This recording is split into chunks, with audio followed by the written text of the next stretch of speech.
Y'all, I am a mom of 3 kids, and I stop to celebrate when I get to go to the bathroom by myself. And I get to pee in peace for the next 2 days. Woo! But for real, celebrate that you are here. Being here says that you value what matters. Being here says that you're not looking for a shortcut. And being here says that you're humble, you're teachable, and you are hungry to help people, and that deserves celebrating.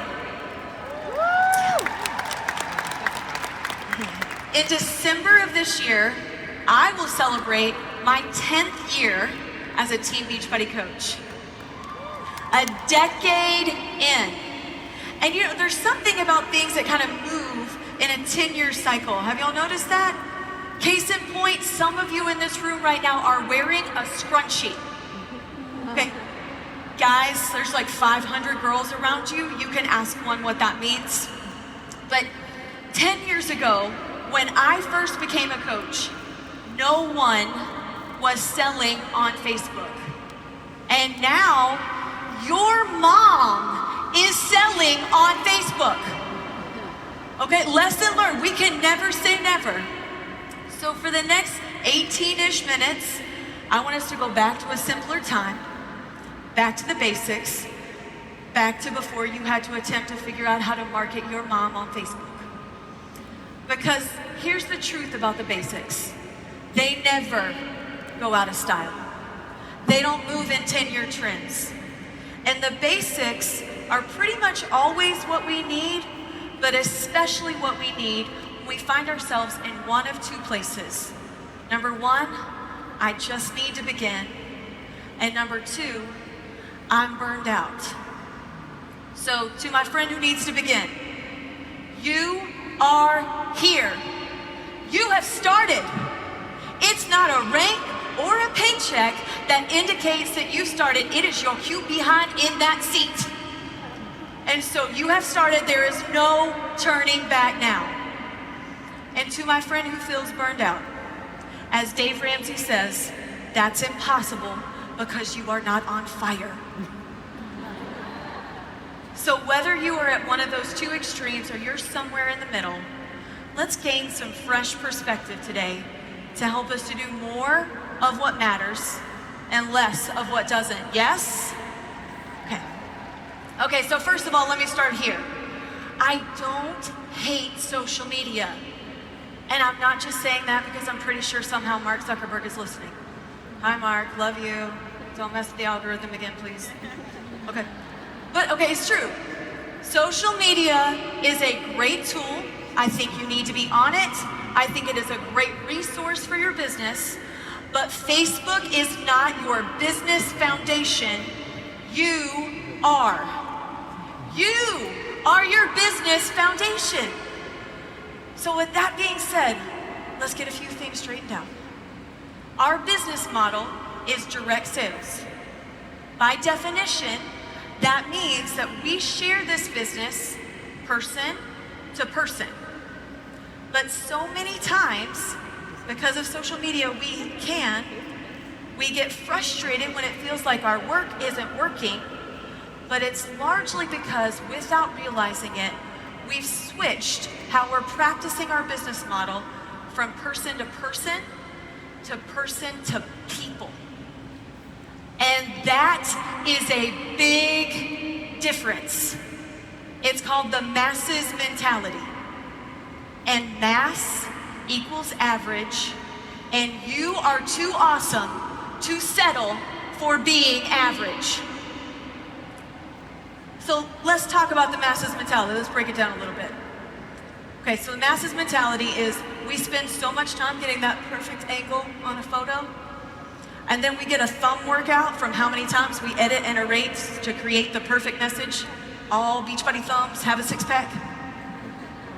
And so we share from our heart, right? We pour out our passion, and then we hit post, and then we keep refreshing because we just know that a comment is gonna roll in.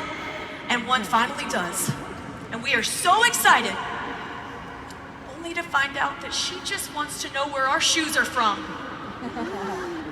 And the worst part of it it is you tagged Nike in the photo on your feet.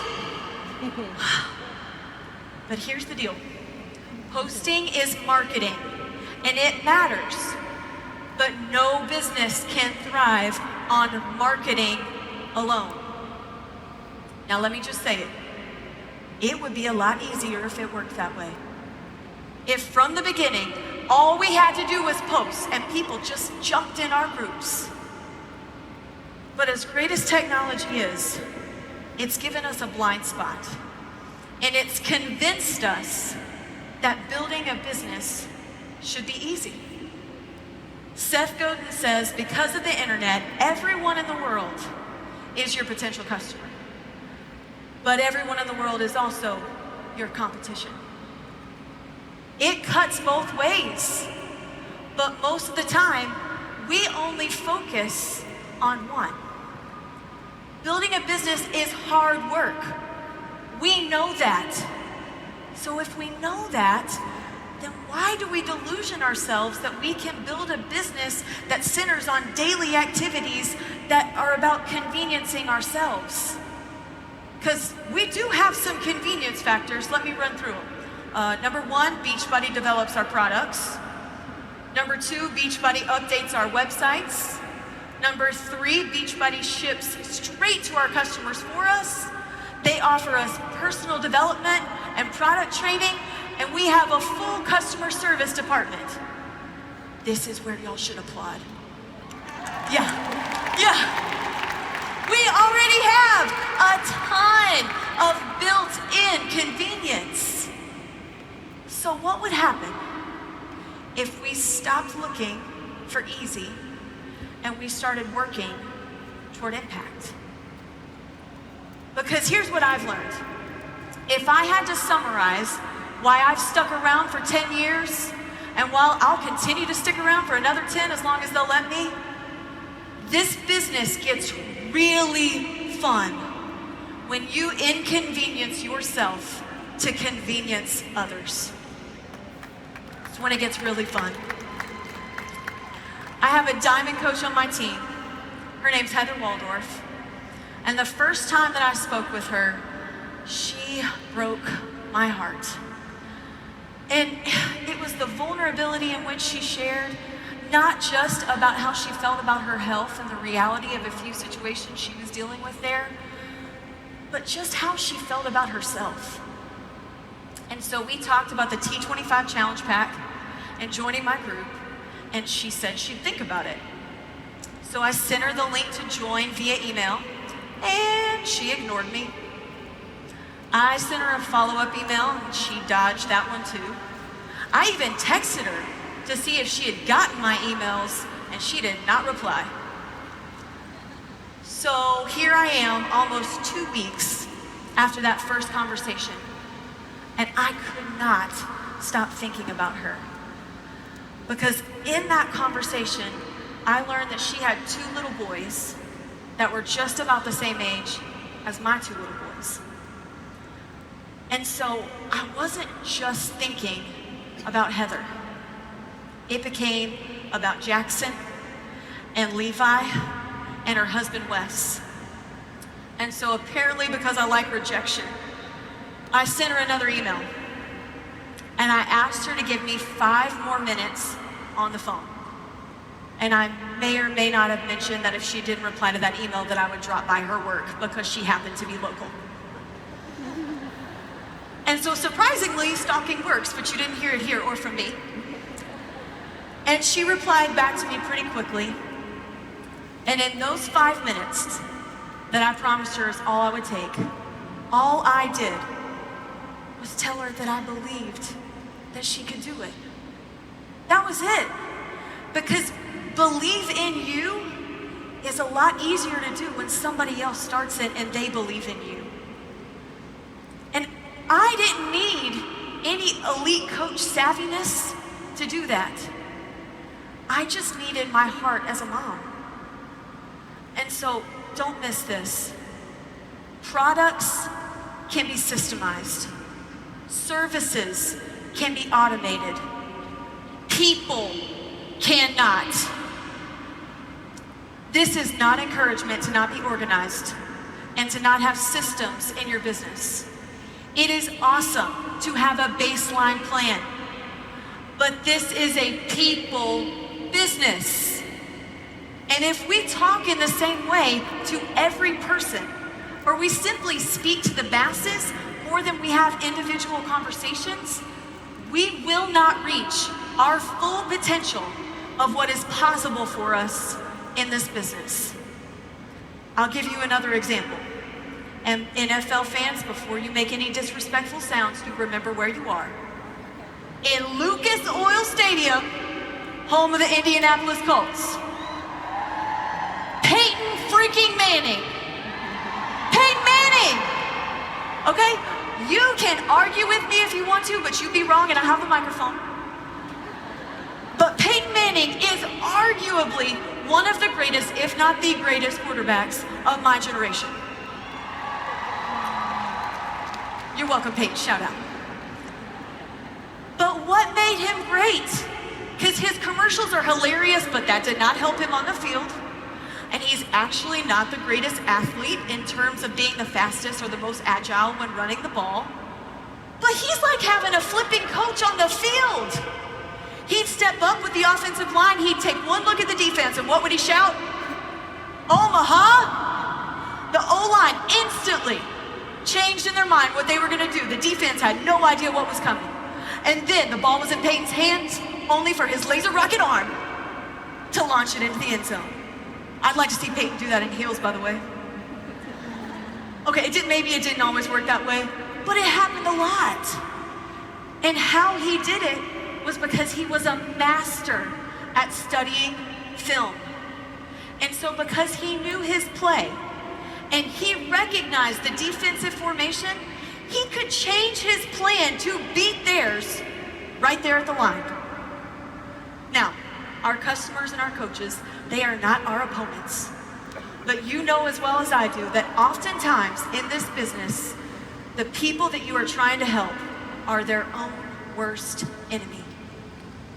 And if we are talking person to people, and we're not studying the person right in front of us so that we can read and level their defenses, we miss our chance to make an impact. Because more than other people reading our posts or watching our videos, we need to be reading them so that we can respond to their needs. So rather than thinking that to be successful in this business, you have to be the smoothest talker with the largest following, I'm gonna tell you differently. You will succeed in your business, insert whatever words here will make Jonathan Gelfand and the compliance team happy, if you love others hard, really listen to them, and respond to them like individuals. I learned this the hard way. I told you Heather's story because I got that one right. But there was a long time in my business when I got it wrong. I was stuck at 2-star diamond for almost 3 years, and I couldn't figure out why. Until one day, I took a long, hard look at myself, and I figured it out. Without realizing it, I was trying to lead people, but I wasn't really loving them. And here's the truth. If you love people well, you are much more likely to get to lead them. Unloved people don't want to be led. Loving, listening, and responding. Those things take 0 talent, but they're not easy. And while they're not celebrated skills per se, they still require ambition. But here's the catch. We have to be ambitious for others, not for ourselves. Selflessness and ambition go hand in hand. Yet we rarely say those words together. So what does selfless ambition look like? I've got 5 things for us today. Number 1, selfless ambition shows up every day with open hands saying, how can I serve today? Because that's why we're here. Not to be served, but to serve. Number 2, selfless ambition respects that our business moves at the speed of trust. And so we must put our focus on loyalty and retention. Our work is not over after we get the sale. That is when our work begins. And some people might tell you that that is what makes our business harder than some others. But that's also why we don't just sell products. We change lives. We impact. We influence. We make a difference. And I will do more work to be a part of that, won't you? Because that's not hard work, y'all. That's heart work. That's heart work. Number 3, selfless ambition realizes that our offline lives is what makes us relevant online. We need to be getting our online content from real conversations with actual people. Because I just gotta tell you, that is so much easier than sitting around trying to create content just to make people like you. Number 4, selfless ambition realizes that if you let what other people might think about you get to your heart and get to your head, you will get stuck. First and foremost, you are not responsible for what other people think, and you don't have to be obedient to what other people's perceptions are. And that's your worst case scenario. The truth is, most people are thinking about themselves, not you. So instead of thinking that people are thinking about you, we can actually assume that they're not. That's what makes selfless ambition so attractive, because it's different. And then if we will stay consistent and we'll work hard at what we believe in, even if people never buy from us, they'll buy into us. They'll respect us. Last point here, and this might be the craziest thing that I've ever said on a stage before in a Beachbody platform. But here it goes.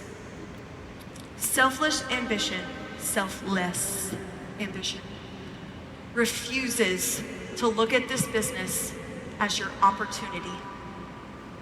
Because opportunities are optional. Opportunity makes it about me, what I want, and what I get. This is not your opportunity. This is not my opportunity. This is our responsibility. That's right. You and me, we may work apart, but we work together. That's why we're Team Beachbody.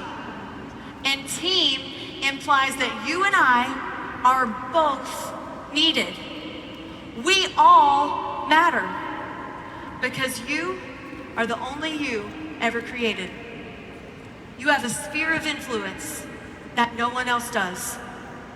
You can actually assume that the top coaches will never meet your network because they likely won't. And even if they do, they won't have the trust that you have. Your people are much less likely to quit on you. So can we say this together? This is not my opportunity. This is my responsibility. Are y'all ready? Let's do it. 1, 2, 3. This is not my opportunity. This is my responsibility. Again, this is not my opportunity. This is my responsibility. One more time. This is not my opportunity. This is my responsibility. Let's do this, teammates. Come on. Come on. We gotta love, listen, respond. This is not our opportunity. This is our responsibility. Thank you.